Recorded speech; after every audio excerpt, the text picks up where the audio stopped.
네, 오늘 하나님 말씀 함께 보도록 하겠습니다. 오늘 우리에게 주신 하나님 말씀은 마태복음 18장 21절에서 35절까지의 말씀입니다. 마태복음 18장 21절에서 35절까지의 말씀입니다. 찾으셨으면 제가 봉독해 드리도록 하겠습니다. 그때 베드로가 나와 이르되 주여, 형제가 내게 죄를 범하면 몇 번이나 용서하여 주리이까? 7번까지 하오리이까? 예수께서 이르시되 내게 이르노니 7번뿐 아니라 7번을 70번까지라도 할지니라. 그러므로 천국은 그 종들과 결산하여 하던 어떤 임금과도 같으니, 결산할 때에 10,000달란트 빚진 자 하나를 데려오매 갚을 것이 없는지라. 주인이 명하여 그 몸과 아내와 자식들과 모든 소유를 다 팔아 갚게 하니, 그 종이 엎드려 절하며 이르되 내게 참으소서, 다 갚으리이다 하거늘 그 종의 주인이 불쌍히 여겨 놓아 보내며 그 빚을 탕감하여 주었더니, 그 종이 나가서 자기에게 100데나리온 빚진 동료 한 사람을 만나 붙들어 목을 잡고 이르되 빚을 갚으라 하매, 그 동료가 엎드려 간구하여 이르되 나에게 참아주소서, 갚으리이다 하되 허락하지 아니하고 이에 가서 그 빚을 갚도록 옥에 가두거늘 그 동료들이 그것을 보고 몹시 딱하게 여겨 주인에게 가서 그 일을 다 알리니, 이에 주인이 그를 불러다가 말하되 악한 종아, 내가 빌기에 내가 내 빚을 전부 탕감하여 주었거늘 내가 너를 불쌍히 여김과 같이 너도 내 동료를 불쌍히 여김이 마땅하지 아니하냐 하고, 주인이 노하여 그 빚을 다 갚도록 그를 옥졸들에게 넘기니라. 너희가 각각 마음으로부터 형제를 용서하지 아니하면 나의 하늘 아버지께서도 너에게 이와 같이 하시리라. 아멘. 할렐루야. 네, 오늘 예배드리시는 모든 성도님들을 위해 하나님의 크신 은혜가 임하기를 간절히 축복합니다. 네, 오늘 용서라는 주제로 하나님 말씀 함께 나누도록 하겠습니다. 누군가를 용서한다는 것은 여러분 결코 쉬운 일이 아닙니다. 특히 나에게 큰 죄를 지은 사람, 또 나를 분하게 만든 사람, 또 나를 억울하게 만든 사람, 그런 사람들을 용서한다는 것은 더 쉬운 일이 아니죠. 영화나 드라마를 보게 되면 사람들은 어디에서 희열을 느끼게 됩니까? 대부분 복수에서 희열이나 카타르시스를 느끼게 됩니다. 그래서 이 복수하는 영화를 보게 되면은 우리가 눈을 떼기도 힘들 정도로 이 영화를 보게 됩니다. 만일 복수를 하지 못하고 영화가 끝난다, 그러면은 왠지 뭔가 모르게 마음이 찝찝하고 이 답답한 마음을 벗어날 수가 없죠. 어벤져스라는 영화를 보면 악당 타노스가 이 반지를 다 갖게 되어서 히어로들이 모두 죽으면서 끝나는 장면이 나옵니다. 얼마나 황당하고 어이가 없었는지 모릅니다. 물론 그것 때문에 사람들은 다음 편이 어떻게 될지에 대해서 궁금증을 갖게 됐을지는 모르겠지만, 결국 다음 편에서 히어로들이 악당을 물리치고 승리하며 이 영화가 끝을 맺게 되죠. 그제서야 이 답답했던 속이 좀 풀리고 이 채증이 좀 가라앉는 듯한 느낌이 들었습니다. 만약 영화를 보다가 복수를 해서 악당을 물리치지 않고 결정적인 순간에 악당을 용서한다면 아마 스토리가 정말 재미없게 흘러가게 될 것입니다. 복수하고 악당을 무찌르는 과정, 여러분 얼마나 재밌습니까? 영화는 이렇게 사람들의 판타지를 만족시키는데 초점을 맞추고 있는 것이죠. 이런 관점으로 보았을 때 나에게 잘못한 사람을 용서하는 것, 이것이 과연 쉽게 이루어질 수 있을까 하는 생각이 들기도 합니다. 또 나에게 한두 번이 아니라 여러 번 반복해서 잘못한 사람들, 그런 사람들은 또 몇 번까지 용서는 해야 되는가? 여러분, 여기에서 우리는 여러 가지 성경적 궁금증이 생기게 됩니다. 오늘 그래서 베드로가 주님께 나와서 물어봅니다. 궁금증을 가지고 뭐라고 물어보냐면, 누군가가 나에게 죄를 짓게 된다면 우리는 몇 번까지 용서를 해줘야 하는 것입니까?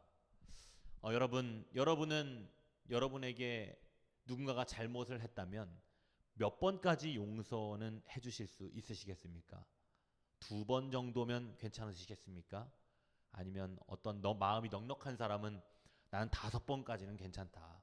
뭐 이렇게 말하실 수 있겠지만 이때 당시 고대 근동에서의 유대 사회의 랍비들은 다른 사람들이 잘못을 용서하는 것을 적어도 3번까지는 용서해 줘야 된다라고 가르쳤다고 합니다. 그 근거가 무엇이냐면 바로 성경에서 아모스사에서 서너 가지 죄를 범한 여러 민족에 대한 하나님의 책망을 근거로 해서 이 3번까지 용서해 줘야 된다라고 가르쳐 줬다는 거예요. 여러분, 그런데 랍비들이 가르친 3번까지 용서해 줘야 된다. 여러분, 3번은 쉬운가요? 저는 3번도 쉽다고 생각하지 않습니다. 어떤 사람은 한 번만 잘못해도 도저히 용서할 수 없는 사람이 있고, 그 죄질이 어떠냐에 따라서도 또 이것은 달라지는 문제이기 때문에 3번은 용서할 수 있다라는 말 쉽게 내뱉기 어렵습니다. 그럼 베드로는 예수님한테 물어볼 때 몇 번 정도 용서해야 되냐고 물어보고 나왔냐면 7번 정도 용서하면 충분하겠습니까? 라고 예수님께 물어보게 돼요. 그런데 오늘 예수님께서 이렇게 질문하고 나오는 베드로에게 뭐라고 말씀하시냐면 7번을 70번까지라도 용서해야 된다라고 말씀하시고 있는 겁니다. 7번을 70번까지. 그럼 도대체 얼마나 많이 용서를 해야 되는 것입니까? 여기서 우리가 주목해야 하는 것이 있습니다. 인간의 범죄에 대한 가능성이에요. 역으로 생각해 보면 용서의 횟수의 증가는, 내가 누군가를 용서해 줘야 되는 그 횟수가 증가하는 것은 반대로 말하면 범죄가 증가한다는 것을 말하고 있는 것이죠. 여러분, 성경에서는 의인은 하나도 없으며 선을 행하는 자 또한 없다고 말하고 있어요. 사람이 연약하고 완전하지 않기 때문에 우리가 육체 가운데 거하는 동안에는 언제든지 범죄에 빠질 위험성이 다분한 거예요. 그래서 바울은 끊임없이 자기 자신의 몸을 쳐서 굴복시켰다는 거예요. 왜? 죄를 짓지 않기 위해서. 여기에 대한 예수님의 용서의 횟수는 70번씩 7번씩 70번입니다. 랍비들의 3번까지는 용서해 줘야 한다. 그리고 베드로가 말한 7번이면 충분합니까? 라는 이 용서에 대한 개념을 완전히 파괴해 버리신 거죠.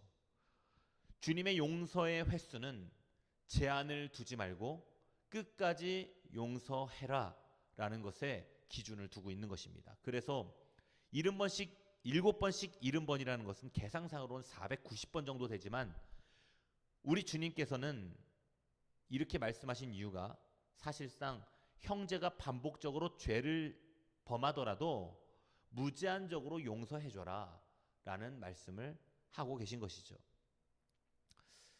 여러분, 사람들은 언제나 남이 자신에게 관대하기를 바랍니다.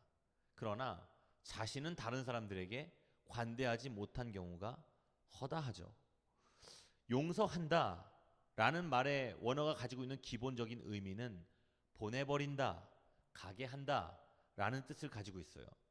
우리가 누구를 용서한다는 것은 그와 관련된 일체의 것들을 우리의 기억 저편으로 완전히 보내버린다는 의미가 있는 거예요. 이것이 진정한 용서예요. 용서했다고 말하면서도 속으로 계속 생각하고 있고 마음에 담아두고 있고 그때 그랬었지 하고서 끊임없이 그 말을 꺼내드는 것은 완전하게 용서하는 것이 아니죠. 완전히 기억 저편으로 던져버리고 조금도 담아주지 않는 것이 진정한 용서가 되는 것입니다. 여기서 예수님은 오늘 본문 말씀에 용서에 대한 이야기를 하시면서 왕에게 1만 달란트 빚진 사람에 대한 예화를 드시면서 오늘 용서에 대한 개념을 설명해 주고 계십니다. 여러분, 어떤 사람이 왕에게 1만 달란트를 빚졌습니다. 여러분, 1만 달란트가 어느 정도 수치의 돈인지 여러분 계산이 되십니까? 제가 계산을 간단하게 해드리겠습니다. 여러분 1달란트가 6천 데나리온입니다. 그런데 6천 데나리온에 해당하는 1데나리온은 노동자들의 하루 품삯에 해당하는 돈이에요.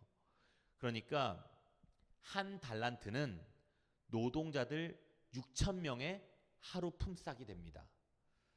우리나라 노동자가 하루 품삯이 한 10만 원 정도 받는다고 가정하면 대략 1달란트는 6억 정도의 돈이 되는 것입니다.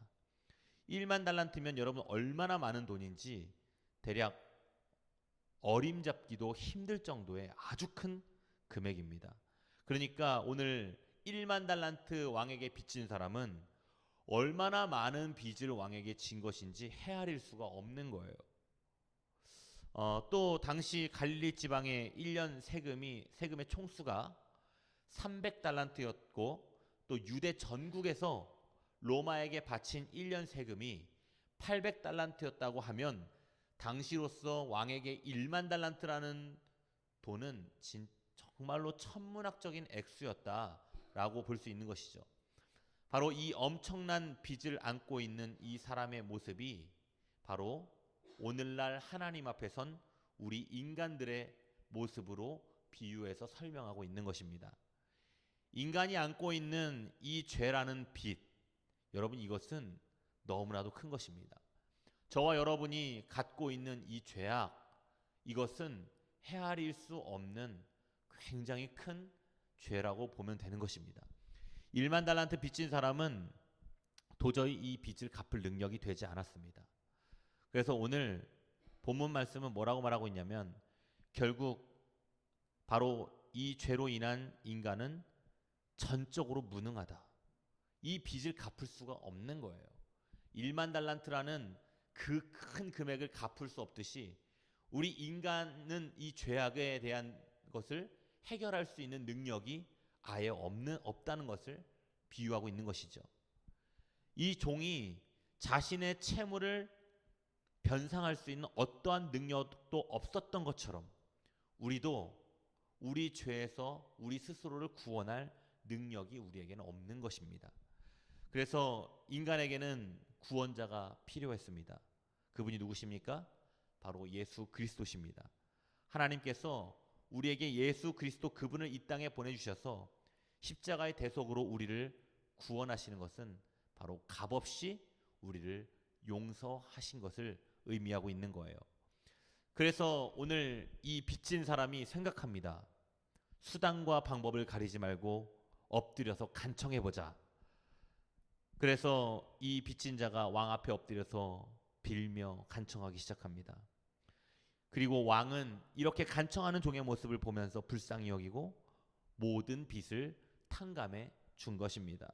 이것이 바로 죄에 대한 빚을 갚는 일에 인간이 전적으로 무능하다는 것을 말하는 것이고 또 하나님께서 아무런 조건 없이 은혜로 용서해 주신 것을 나타내기도 하는 것입니다. 여기서 우리는 절박한 심정으로 회개하는 죄인들을 향한 하나님의 마음을 알게 됩니다. 하나님은 진심으로 회개하며 은혜를 구하는 사람들을 용서해 주시고 구원해 주신다는 사실을 우리는 잘 알아야 합니다. 우리가 여기서 잘 알아야 하는 것은 이 빚진 사람이 대가를 지불하고 빚을 탕감받은 것이 아니라 아무런 대가 없이 탕감받았다는 사실이에요. 여러분 이 세상 그 어떤 누구도 자기 자신의 노력으로 또는 돈을 지불하고 구원을 받을 수 있는 사람은 없습니다. 구원이라는 것은 하나님이 은혜로 주시는 선물로 주어지는 거예요. 그래서 왕이 빚진 자에게 아무런 대가 없이 용서해 줬듯이 우리 주님께서는 아무런 대가 없이 우리의 죄를 용서하여 주신 것입니다. 그런데 문제는 오늘 28절에서부터 이 문제가 나오기 시작합니다. 왕으로부터 은혜를 받은 이 사람이 또 다른 동료가 자기에게 또 빚을 졌었나 봐요. 이 사람이 자기에게 빚진 사람을 찾아가서 멱살을 붙잡고 빚을 갚으라고 독촉하기 시작합니다. 이 동료가 이 사람에게 빈 빚이 얼마였냐면 약 100데나리온 정도 됐습니다. 이것을 수치상으로 환산하기 어려우니까 얼마 안 되는 돈이었다라고 보면 쉬울 것 같습니다. 자기는 왕으로부터 1만 달란트를 탕감받았으면서 자기에게 고작 100데나리온 빚진 사람을 용서하지 못하고 있는 거예요. 자기가 왕에게 받은 은혜도 생각하지 않고 동료에게 빚을 갚으라고 독촉하고 있는 것입니다. 지금 이 사람이 동료에게 어느 정도로 과격한 행동을 하고 있는지에 대해서 어원적 의미를 보면은 우리가 알 수 있어요. 오늘 본문 말씀에는 이 사람이 동료를 찾아가서 목을 잡았다 이렇게 말하고 있는데, 이것을 어원적 의미로 바꿔서 해석해 보면 숨막히게 하다, 목을 졸라서 죽이다 라는 뜻을 가지고 있습니다. 즉 왕에게 1만 달란트 빚졌던 사람은 자기에게 100데나리온 빚진 동료를 목 졸라서 죽이려고 했던 것입니다. 심지어는 이 사람을, 자기 동료를 감옥에 가두기까지 합니다. 우리는 지금 이 사람의 모습을 보면서 무엇을 연상해 볼 수 있습니까? 내가 누군가에게 잘못한 것에 대해서는 용서와 은혜를 베풀어 줄 것을 간절히 구하면서 누군가가 나에게 잘못한 것에 대해서는 용서하지 않는다는 거예요. 그러면 여러분, 우리의 모습은 어떻습니까? 여러분, 우리는 모두 주님께 빚진 자들입니다. 주님께서는 십자가의 대속을 통해서 우리를 용서하시고 구원하셨어요. 아무런 대가 없이. 우리는 주님에게 그렇게 큰 은혜를 받고 나에게 잘못을 저지른 다른 사람에게, 여러분, 우리는 얼마나 관대했습니까? 그것을 우리는 생각해 보아야 합니다. 왕에게 1만 달란트 빚졌던 종이 자기에게 100데나리온 빚진 동료에게 하는 행동을 본 다른 동료들이 이 일을 심히 민망히 여겨서 왕에게 이 사실을 모두 다 낱낱이 보고하게 되었다라고 성경은 말하고 있습니다. 결국 이 왕은 그의 비정한 행동을 보면서 그에게 말하게 됩니다. 악한 종아, 네가 애원했기에 내가 너의 빚을 모두 탕감해 주었다. 내가 너를 불쌍히 여긴 것처럼 너도 너의 동료를 불쌍히 여겨야 하지 않겠느냐. 그리고 왕이 화가 나서 그 사람이 빚을 다 갚을 때까지 감옥에 가두었다라고 성경에 기록되어 있습니다. 예수님의 이 예화는 우리에게 아주 큰 교훈을 줍니다. 자신의 잘못은 쉽게 용서받으려 하는 자가 남이 자신에게 한 잘못은 죽어도 용서를 못하는 그런 마음, 아마 우리 모두의 마음 한구석에 그런 마음이 있지 않았나라는 생각을 해보게 됩니다. 그리고 주님은 마지막으로 만일 너희가 진심으로 자기 형제를 용서하지 않는다면 하늘에 계신 내 아버지께서도 너희에게 이와 같이 행하실 것이다 라고 말씀하셨습니다. 그래서 우리는 이제 용서에 대한 정립을 다시 해야 합니다. 나에게 잘못을 저지른 사람을 바라보면서 우리는 항상 예수님의 마음을 생각해야 합니다.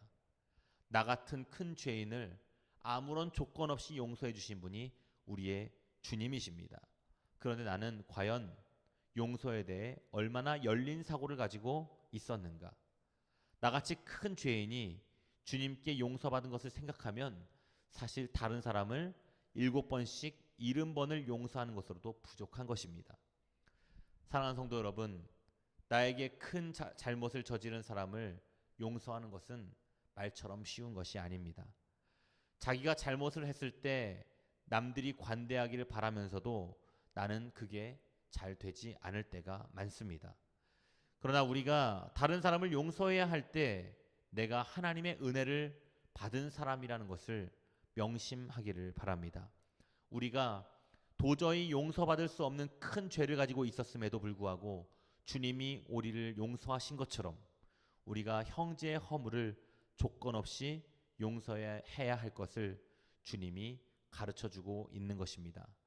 사랑하는 성도 여러분, 날마다 그리스도의 은혜를 생각하시면서 우리도 다른 사람을 용서하는 모든 성도님들 되시기를 간절히 축원합니다. 기도하겠습니다. 살아계시고 역사하신 하나님 감사합니다. 우리는 연약하고 부족하여서 우리의 잘못도 모른 채 남의 잘못을 들추어내고 남의 잘못을 용서하지 못했던 하나님, 우리의 모습을 회개합니다. 하나님, 이제는 주님이 우리를 사랑하셔서 큰 죄인인 우리를 용서하셨던 것처럼 우리도 우리에게 잘못한 누군가를 늘 넉넉한 마음으로 용서할 수 있는 믿음의 사람들로 거듭날 수 있도록 주여 함께하여 주시옵소서. 지금은 우리를 사랑하셔서 십자가에 못 박혀 죽으시고 부활하신 예수 그리스도의 은혜와 하나님 아버지의 끝이 없으시고 한이 없으신 사랑하심과 보혜사 성령님의 감화 감동하시는 놀라운 역사하심이 오늘 예배드리는 모든 성도들 머리머리 위에, 이들의 가정 위에, 이들의 직장 위에, 이들의 모든 기업 위에 이제로부터 영원토록 함께 하시기를 간절히 축원하옵나이다. 아멘.